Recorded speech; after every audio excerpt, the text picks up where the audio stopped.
Hello everybody, welcome to the Wonky Ankle, where I talk about electronic music, both new and old. And today I am talking about the new album from Autechre,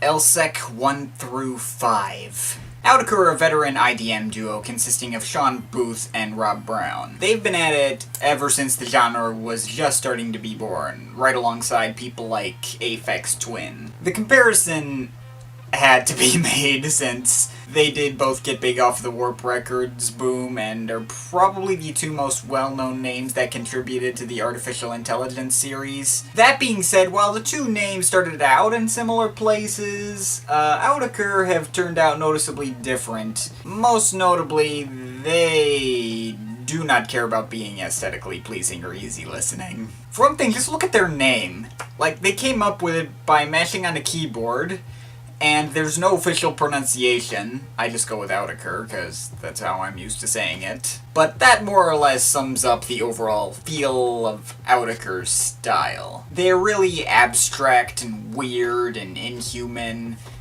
and you can make of it whatever you want to. Also, these guys really love their percussion tracks, and they're really darn good at them too. One of the few bands I know of that focuses so heavily on it, and gets away with it. That being said, they are very much a band that I have to be in a certain mood to enjoy. Their music has absolutely no emotion involved whatsoever, and more often than I'd like, they don't even bother to include melodies. They go out of their way to make listening difficult.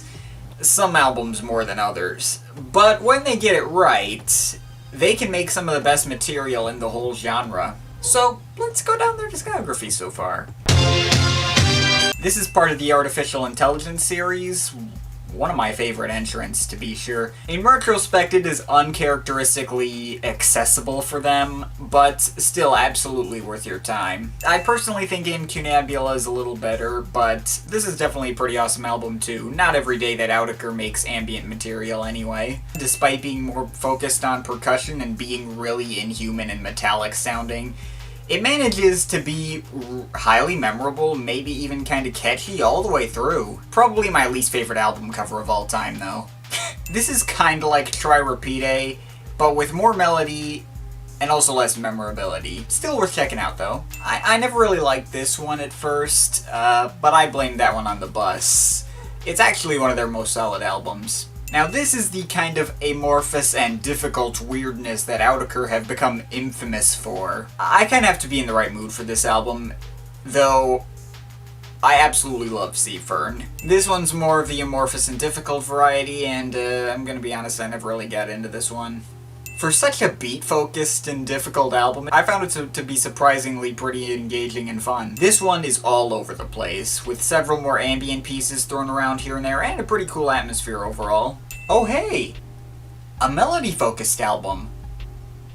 I missed those. This is probably my favorite from them. While it is more percussion-heavy again, they at least don't forget melody altogether, and provide plenty of variety to justify the 2-hour length.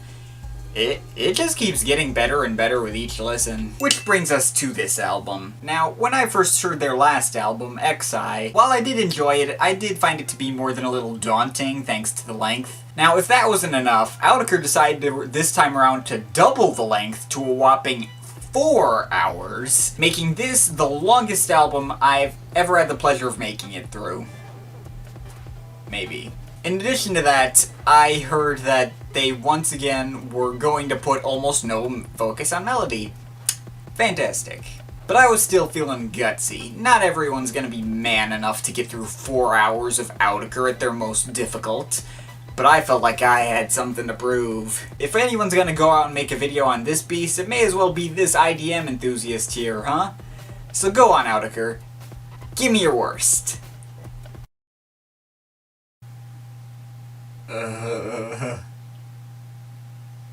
I made it. I made it through. And I even liked it.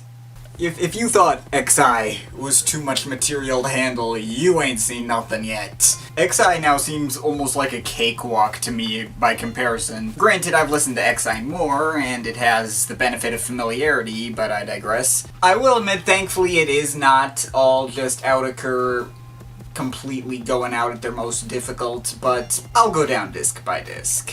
elseq 1, I figured would set the tone for the series. It's mostly a mess of mechanical, twisted, inhuman digital insanity, as you'd come to expect. There aren't many melodies to be found here, though they are there. Like, there's no melody in the opening track, Feed 1, but again, sets the tone. Atmosphere reminds me of like a big storm of short-circuiting electrical equipment. Also, the track 13x0 step isn't a huge standout, though it feels like if you kind of squint at it, you might find a melody in there somewhere, maybe? Tracks that I personally found to be more enjoyable were the foot-tapping and engaging rhythms of C16 Deep Tread, which kind of reminded me of something out of Untilted, and the sheer epicness of pendulu HV Moda. I particularly like this track, mostly because, well, it has melodies, I guess. But again, it's another track that just highlights how huge this album is. It just feels really big and epic, even though I don't think it's even the longest track on this disc, but I digress. The volume's closer, Curve Cat 10, isn't much of anything for me personally to write home about, though it does lead rather well into the beginning of the first track on elseq 2, LEC6 Onset. Now this track is the longest on the entire album at 27 minutes, and the best way I can describe it is it's like a track from Confield that progresses in slow motion. It starts out in a relatively sane fashion, at least sane by the standards of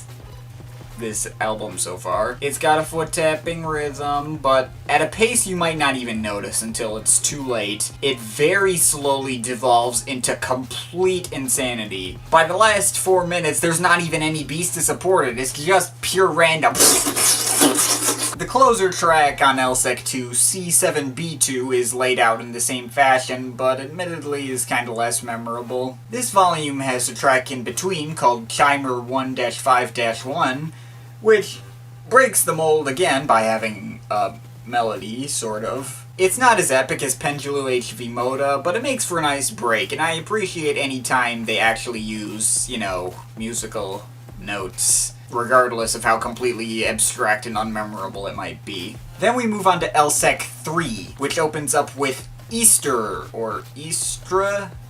I'm gonna go with Eastre. And Eastre is actually more of an ambient track. Though it has a melody, albeit an extremely slow and repetitive one that just switches between 2 chords every 15 seconds or something, the textures surrounding it remind me of a less organic Tim Hecker, circa Mirages or something, with the synth seeming to imitate guitar feedback. That being said, this track really does not progress much at all, and as such feels dragged out a bit too long for its own good. Maybe 10 to 12 minutes would have been sufficient, but I don't know about 22. By the time the catchy and almost hip-hop-esque beats to TBM2 kick in, they're refreshing to hear.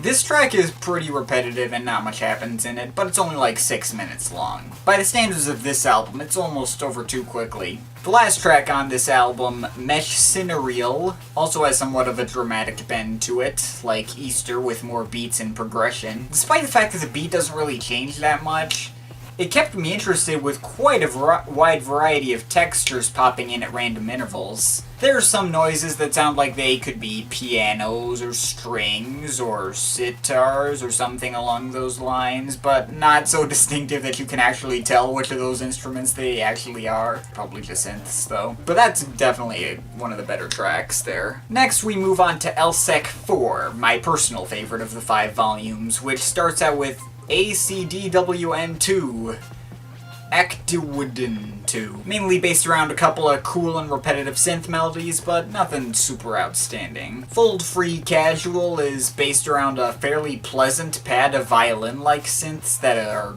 glitched up into oblivion, and there's like some other sporadic percussion brought in later on because of course. But it definitely stands out purely because of the fact that not only does it have like musical notes, but It has actually has a pleasant atmosphere. Autechre and pleasant are not two words you would usually use in the same sentence. Did not see a track like this one coming at all. Latentcall has a lot of similar sounds to that of foldfree casual, but it's better fleshed out, and on top of that has a pretty fun beat and exciting atmosphere holding everything together. Sure, this track also has its abstract and dark moments too, and takes several detours, as a lot of these tracks do, but it also stands out pretty well on its own too. Less so does Autechre, which, outside of this synth setting that sounds somewhere between a voice sample and an Asian string instrument, isn't anything super noteworthy. Well, it is the shortest song on the album, but I digress. And Seventh Slip is also mostly a jumbled mess of glitched up choirs and metallic atmosphere, which is cool and all, but it's no Latentcall. Anyway, on to elseq 5, the final and actually most ambient-centric volume. I would say this is the closest thing we get to a reminder that Incunabula happened, but I think this is, if anything, this is more of a throwback to Amber. For instance, like these first couple of tracks, the laid-back pendulu casual and the suspenseful SPTH are fairly simple, don't have a lot of progression. By the way, I don't think pendulu casual actually shares anything in common with pendulu HV moda, but I digress. Spaces How V also starts out pretty simple, but has more to it, with a lot of atonal, sparse, and suspenseful synth washes throughout the beginning, but slowly bringing in an off-kilter and odd beat later on. I did quite like the tense and mysterious atmosphere this track had. Freulaeux is also pretty simple, repetitive and dark, maybe Autechre's take on a track from Plastic Man's Consumed. Finally, it all ends with Onium, which has a lot of glitchy and dramatic organ-like synth melodies, but not a ton of beat work. And at the end of it all, I have to say I really felt a sense of accomplishment. Now, I went into this album expecting nothing but Autechre at their most difficult, and while that is the case for the majority of the album, they surprisingly eased up near the end and the last 2 volumes. I'm definitely glad I stopped to pick up this album and braved through it all, because among all the emotionless clutter of noise are more than a few gems. My biggest criticism of the album, aside from the tracks that don't really seem to go anywhere, has to be the length. The idea of going through 4 hours of Autechre really was a scary idea, and one that I wasn't sure would actually be very rewarding in the end. But there is a deceptively large amount of more accessible than usual, albeit still long material, especially near the end on elseq 4 and 5. But the length, along with the time it takes to really get great, like around I'd say elseq 3, it's probably gonna scare people away from this album, and that is gonna be a real shame. While it's probably not a great idea to tackle this album in its entirety in one sitting like I did, since as many tracks on here that I did like, there was still quite a few that weren't really to my taste, especially near the beginning, and were in fact just as hard to get through as I expected. I do still think that I got enough out of this album to give it my full-on recommendation. XI was probably a little more fun for me, but this was a surprisingly well-executed and well-justified album, and despite the staggering length, is still worth checking out. I'm overall feeling a solid 8 out of 10. Favorite tracks: C16 Deep Tread, Pendulu HV Moda, Chimer 1-5-1, Eastre, TBM2, Mesh cinereaL, foldfree casual, Latentcall, Spaces How V, and freulaeux, and least favorite track, C7B2. But of course, this is just my opinion. You can feel free to disagree with it, but I'd like to hear your thoughts, so leave the comments in the comment thing down there. But yeah, that's pretty much it. That's all for today. See you next time.